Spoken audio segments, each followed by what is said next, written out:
Hi guys, my name is Shelby. I'm a registered dietitian nutritionist working with Project Healthy Community, and today I wanted to share with you tips on how to choose healthful snacks.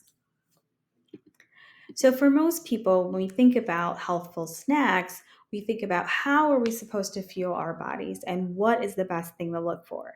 And when you think about snacks, think of it as kind of like a mini meal, right? Try to combine things like protein plus fiber and keep in mind that label reading is very important and usage of the words healthy could be placed on any type of label.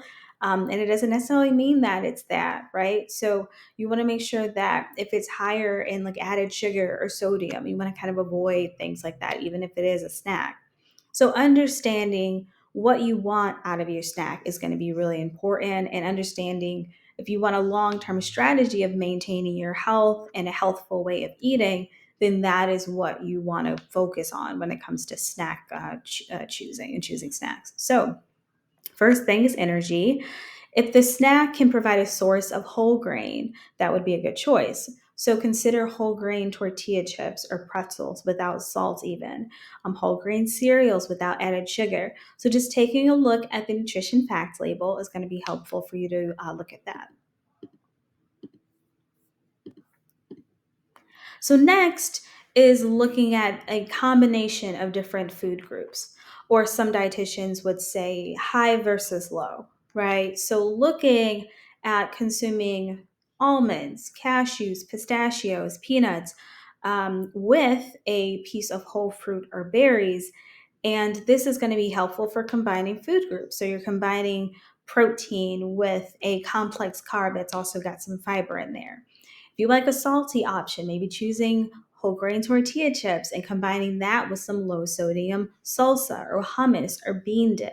And then finally, you want to look at possibly doing a yogurt parfait, and that's a combination food right there. You've got the whole grain parfait granola on top of a Greek yogurt, which would be rich in protein. And you can also add in some fruit as well if you would like. So finally, you want to look at timing. So snacks should be consumed 2 hours or so after you have a meal, and kind of breaking those apart throughout the day. So this could look like two meals and two snacks. If you prefer smaller meals throughout the day, then you could possibly do 3 to 5 small snacks, and that would be considered a full day of calories as well. A few more examples of snacks include cheese, eggs, chickpeas, edamame, and even popcorn. So I hope these tips are helpful when you are looking at your food labels as well as looking at snack options. And I will see you guys next time as we do a quick PHC Nutrition Minute.